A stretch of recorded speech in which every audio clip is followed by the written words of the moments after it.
guys, welcome back to my channel. I'm Lara if you're new here. So obviously it's been documented very heavily in the media that we are facing even bigger price hikes this winter, and in fact the Ofgem boss thinks that the estimates are quite low and they will actually be higher than we are expecting, which is going to be devastating for millions of households here in the UK. So today I wanted to share in this video lots of ways to help you save money on your energy bill, to try and negate the energy bill price hikes, as well as the support available to you. So I really hope the video is helpful if you are in need of it. Obviously, if you find it helpful, do share it or like the video so that more people can find it. And while you're here, why not subscribe to the channel for more videos to help you guys live your best life on a budget. Let's get into the video and share all of the tips.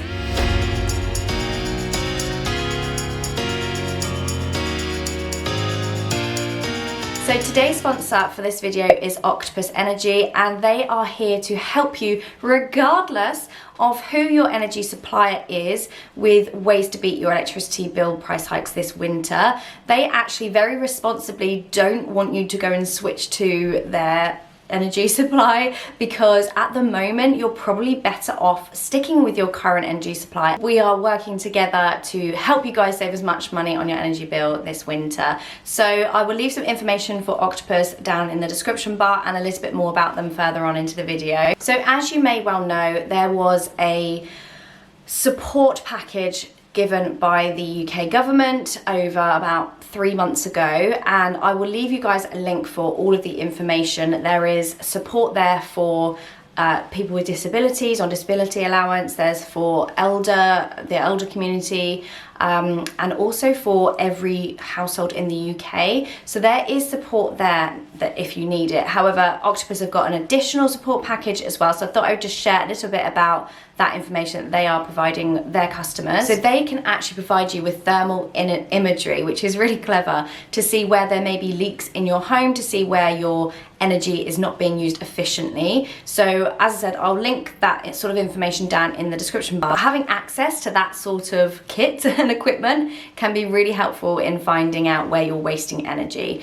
Obviously, if you follow me over on Instagram, which is Joanna Jarvis, you'll know that I'm kind of obsessed with my smart meter. I just find like I'm constantly checking what is using too much electricity. So we have different things on in the house all the time. Obviously, we've got 2 children, we've got the television going, we've got fans in this heat wave that we've had, and I'm constantly checking to see what's spiking the electricity meter. We use a Ninja air fryer instead of the oven for most meals, which you can cook everything in an air fryer, let me tell you, and there's loads of videos on YouTube for that. But that sort of a switch, although it's an initial investment, I think you can get them for about £30, but the energy bill, when I look at it when we have the smart meter on and the oven is on, it's like spiking really high, whereas the Ninja, it's on for such a little time and it's much more efficient. You don't have to wait for it to heat up, it cooks quicker, and it uses so much less energy. So maybe sometimes it's about speculate to accumulate. If you can afford to buy an air fryer inexpensively, I'll link our one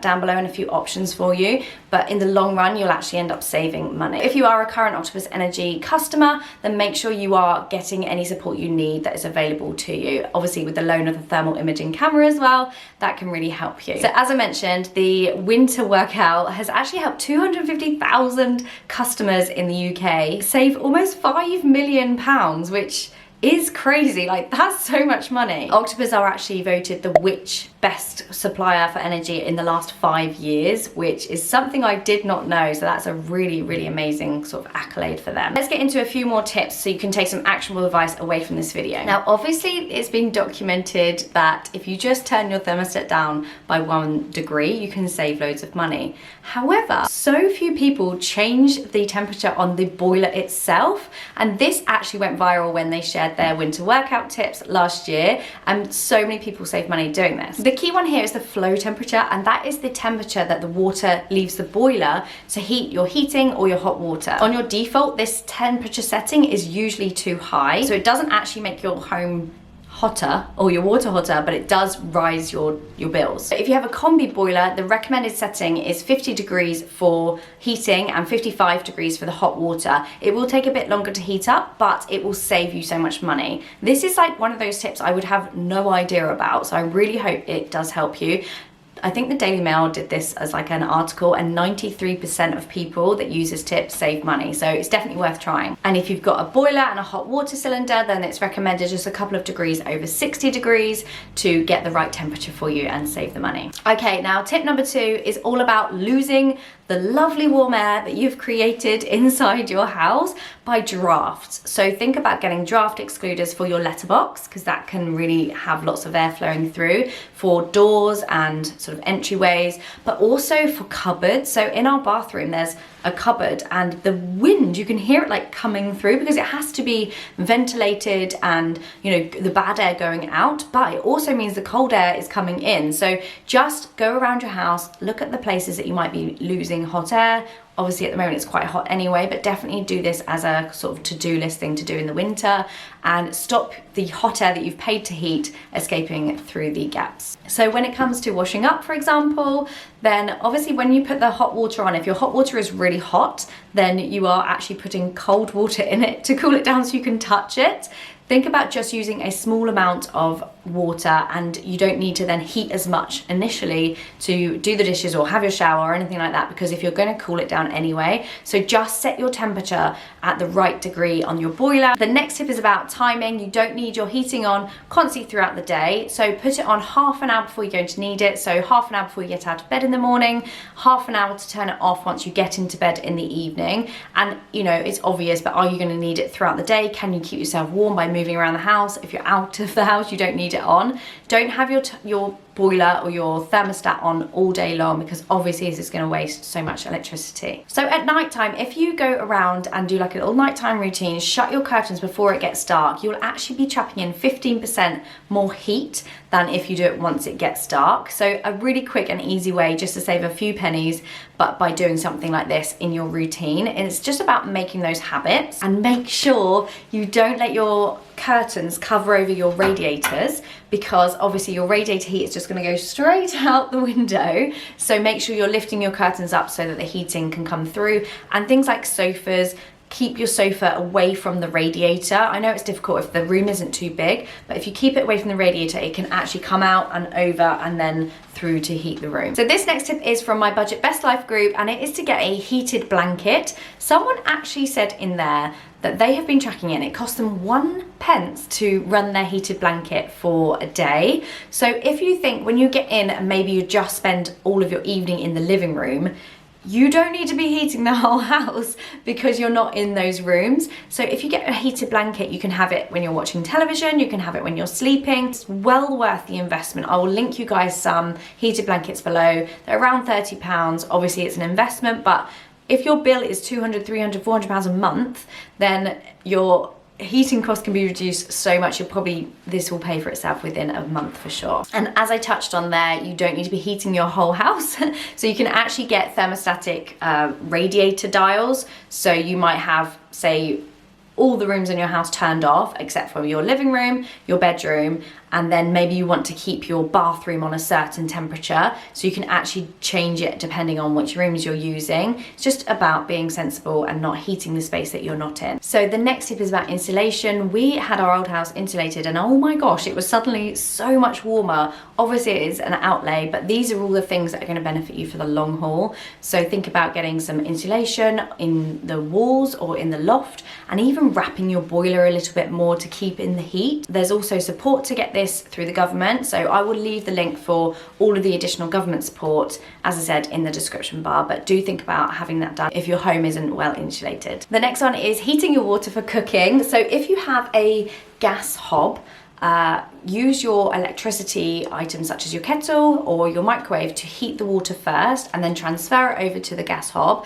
so that you're actually using much less gas, because the electricity will cost less. It will be quicker and more efficient than heating a cold pan of water on the hob. Okay, the next one is for the 11 million chimneys that there are in the UK, is to block up your chimney. So an unblocked chimney lets as much heat out as an open window in 24 hours, which is crazy. Okay, so let's go through some quick facts of what prices you will save if you do these tiny little changes. So this is penny pinching, but we know, look after the pennies and the pounds will look after themselves.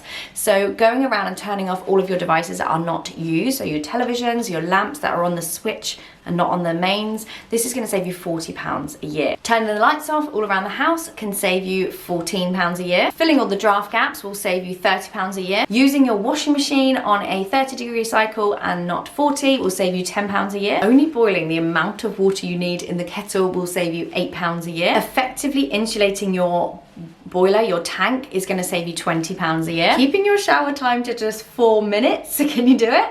It's going to save you £45 a year. Turning your thermostat down by 1 degree is going to save £80 a year. In the home, if you use those thermostatic valves that I was telling you about and keep the temperatures on each room set, can save you £85 a year. Do not use your tumble dryer. Use heated racks or just racks or radiators. That's going to save you £40 a year. Replacing all of your lights with energy efficient LED bulbs is going to save you £30 a year. And as much as I love to do eat your freezer, actually having your freezer full is going to be more energy efficient because you won't need to chill the whole freezer because there'll be less space. But in the same vein, if you have gaps in your fridge around to let the air circulate, that's also going to be more efficient for your fridge to run. I'd absolutely love to hear your energy saving tips in the comments, and it really helps my audience as well because I know you guys love to read the comments and find out what other people are doing. So please do leave your comments below, and obviously if you are not an Octopus Energy customer, it's actually probably better to stick to your current energy supplier. But as you can see, Octopus have got loads of support for